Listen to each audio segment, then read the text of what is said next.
Балалар, қазір қазақ тілі. Қазақ тілі пәнінің ортақ тақырыбы сәулет, ал бөлімшесі сөйлем мүшелері. Сабақтың мақсаты сөйлем мүшелері туралы білесің.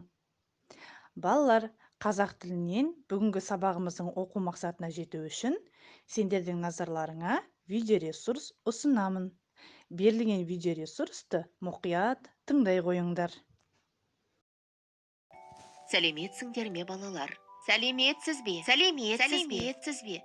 Бүгін біз сөйлем мүшелерін ажыратуды үйренеміз.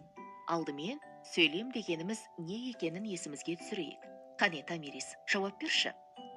Сөйлем біршама аяқталған ойды білдіретін сөздер. Сөйлемдегі сөздер мағыналық жағынан бір-бірімен байланыста болады. Сөйлемнің бірінші сөзі бас әріптен бастап жазылады.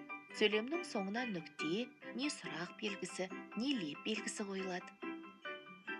Жарайсың, Тамирис, енді сөйлем мүшелерін түсіндіріп өтейін.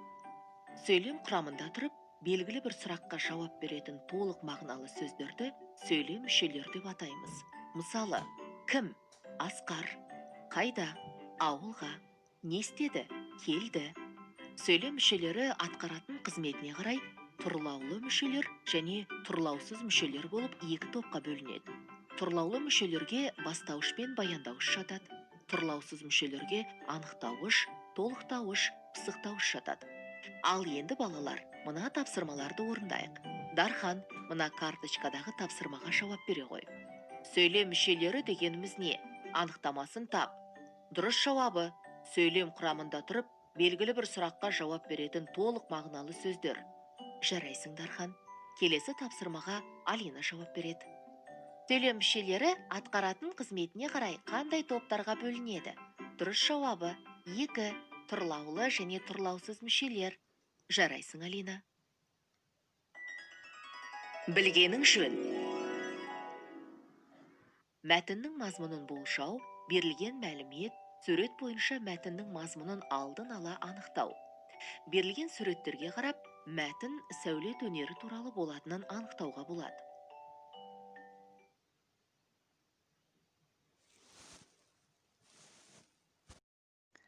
Балалар, сонымен сөйлем құрамындағы нақты сұраққа жауап беріп тұрған толық мағыналы сөздерді сөйлем мүшелері дейміз.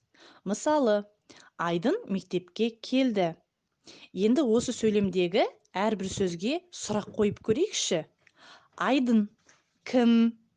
Мектепке қайда? Келді не істеді? Көрдіңдер ме, балалар? Біз осы сөйлемдегі әрбір сөзге нақты сұрақ қоя алдық. Ендеше балалар, дәптерімізді ашып, бүгінгі күн атауын, оқу тапсырмалары және көркем жазу сәтіне әріпінің бас әріпін, кіші әріпін үлгіге қарап, барлық элементтерін сақтай отыра жаза қойыңдар. Ендеше балалар, бірінші оқу тапсырмасы оқулықтарыңның 97-ші бетіндегі екінші жаттығу. Балалар, екінші жаттығу мынандай дескрипторлар арқылы жүзеге асады.